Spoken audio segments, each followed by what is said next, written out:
7 de la mañana, 32 minutos. Buenos días a los televidentes en todo el país. Ya nos acompaña vía Skype el economista Larry Miranda, a quien quiero agradecerle por aceptar este diálogo. Economista, ¿cómo le va? Buenos días. Buenos días, don Javier. Buenos días a todos los ecuatorianos que ahora por este mecanismo tenemos que dirigirnos, ¿no? ¿Cuál es la lectura que le da usted frente a esta situación económica realmente complicada, economista, pero que algo hay que hacer para poder salir adelante? De lo contrario nos seguimos hundiendo? Muy grave, extremadamente grave, casi parecido a lo que pasó en 1999.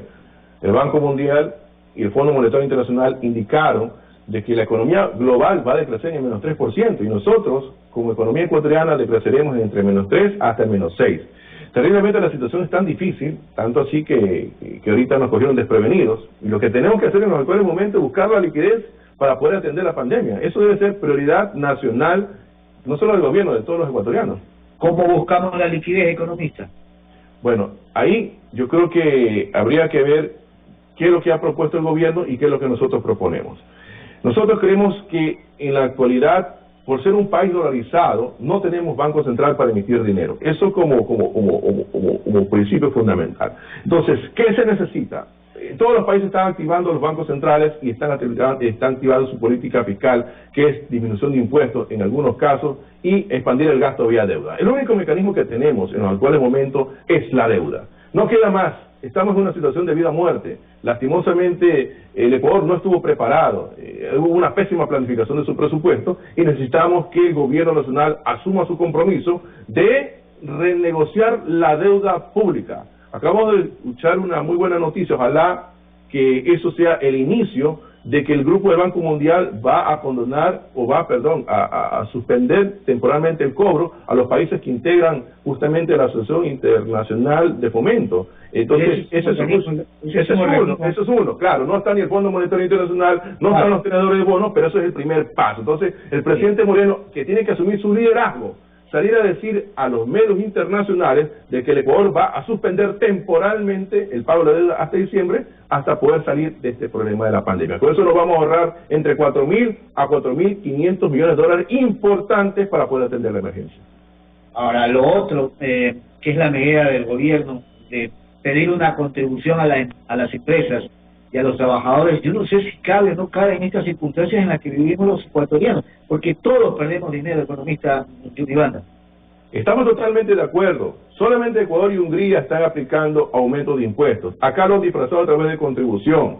El tema es que en los actuales momentos los ecuatorianos están pagando un impuesto escondido. ¿Qué es el impuesto escondido? La inflación. Están pagando precios elevados, hasta 4 o 5 veces más de los productos de primera necesidad. Y a eso usted le carga impuestos vía contribución. Yo creo que es una medida totalmente descabellada. No va a solucionar el problema de fondo. Lo que sí podría generar es un impacto a las finanzas públicas del gobierno. Nosotros en el 2016, cuando pasó el tema del terremoto, nosotros nos opusimos al incremento del IVA. ¿Por qué? Porque el gobierno iba a ocupar esos dinero para buscar la amortiguación de su administración pública. Lo mismo va a pasar en el gobierno de Moreno. No va a ser destinado para atender la emergencia, sino para atender los problemas del gobierno, como por ejemplo sueldos, compras públicas, etcétera. Ahora, el que se establezca esta contribución, no sé, pues de darse el caso, si que ya pasa todo este tema, habría que ver quién maneja ese dinero, pues, y hacia dónde vamos. Cuidado, no puede ocurrir lo que pasó con lo del terremoto, que casi el 90% se la feriaron. Primero, que el dinero va a ingresar al gobierno y va a ser ya dinero público. Eso de que el gobierno anunció que va a ser administrado por personas notables a través del sector privado, en el momento que asuman su responsabilidad ya van a ser burócratas. Entonces, y habrá que ver, porque solo las instituciones, de acuerdo a la Constitución, tienen que ser administradas por instituciones privadas de derecho público, y una de esas instituciones son, por ejemplo, el Banco Central. Entonces, habría que ver hasta qué medida está la propuesta vía el proyecto de ley que el presidente de la República tiene que enviar a la Asamblea Nacional. ¿Usted no es partidario de lo que ha planteado el gobierno como medidas para salir de esta crisis? Diferimos en la forma de conseguir la liquidez. Okay. Primero, el gobierno tiene que transparentar toda la plata que ingresa al Estado vía recaudación tributaria. El ministro Richard Martínez acabó de hacer una declaración indicando que se le va a caer una caída de ingresos públicos por aproximadamente 7.000 millones de dólares. Pero habrá que ver hasta qué punto eso es cierto.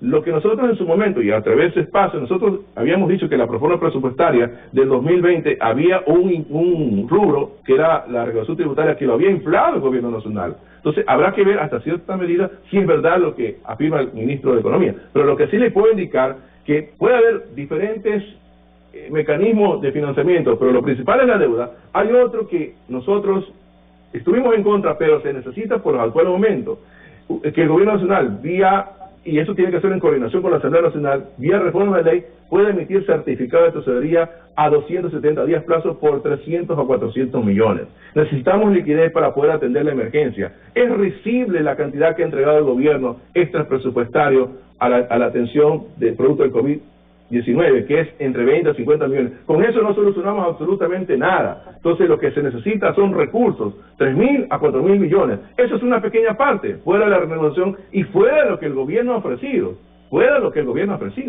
Cuando usted hablaba de liderazgo, se refiere a salir a nivel internacional y decir, señores, aquí estamos, esta es nuestra situación, ¿qué ayuda nos pueden dar? Efectivamente, nosotros tenemos que ya no ha habido un liderazgo para el manejo de esta pandemia que es inédita, no se había visto esto en mucho tiempo y que el gobierno nacional está tratando de hacer con lo que puede.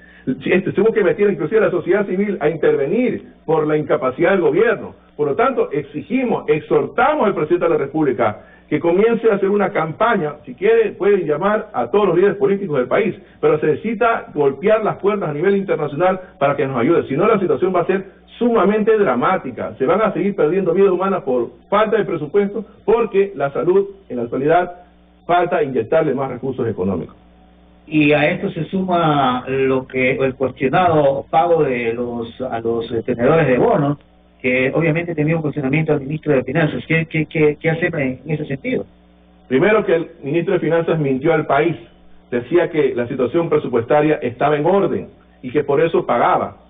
Entonces vemos que la situación no ha sido así, tanto así que todavía le deben los sueldos al sector público y tiene paralizadas asignaciones a otras instituciones que por ley tiene que entregarles, como los municipios, por ejemplo. Entonces la situación ha sido dramática, no ha sido tan ordenada como dijo el ministro de Finanzas, y por lo tanto yo sí creo, y cabe en estos actuales momentos, que la Asamblea lo llame en juicio político, por haberle mentido al país, por no haber sido transparente en el manejo de las finanzas públicas, porque en el Ecuador lo que se necesita es transparencia. Si piden contribuciones, debe ser transparente, y lastimosamente eso no ha habido.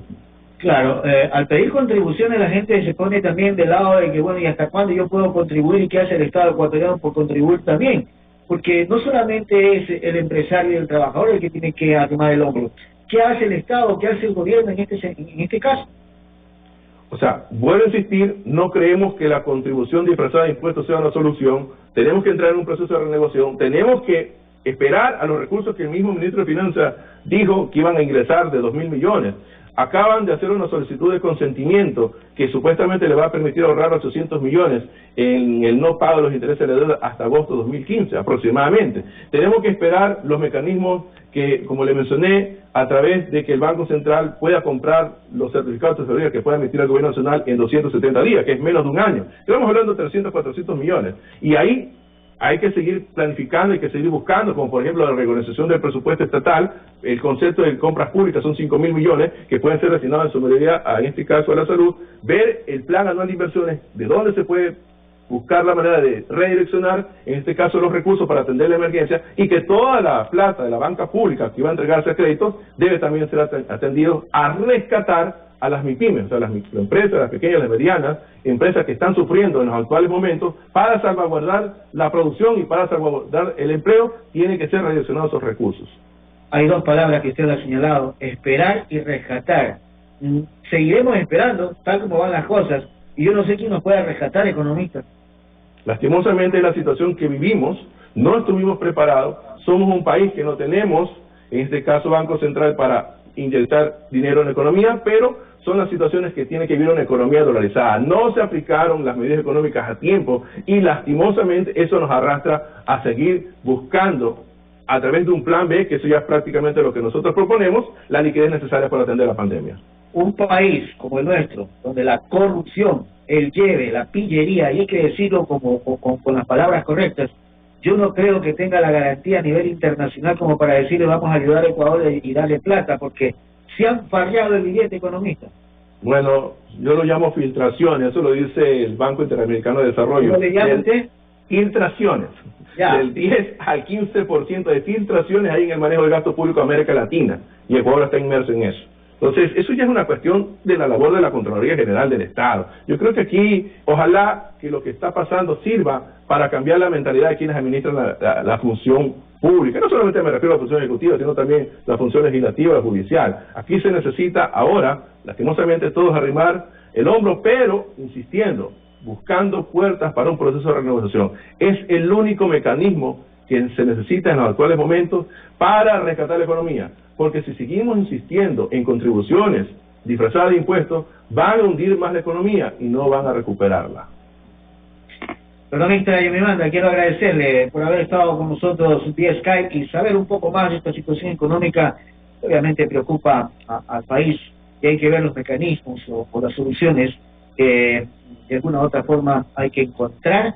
No es fácil el camino, economista Yomimanda, pero bueno, hay que insistir en algo que se tiene que hacer por el bien de los ecuatorianos en una situación tan difícil, en una economía en la que el Ecuador está realmente deteriorado. Gracias, economista. Buen día. Gracias a usted. Un abrazo. El economista de la Yomimanda, son las 7 de la mañana con 43 minutos. Vamos a hacer una pausa, enseguida regresamos.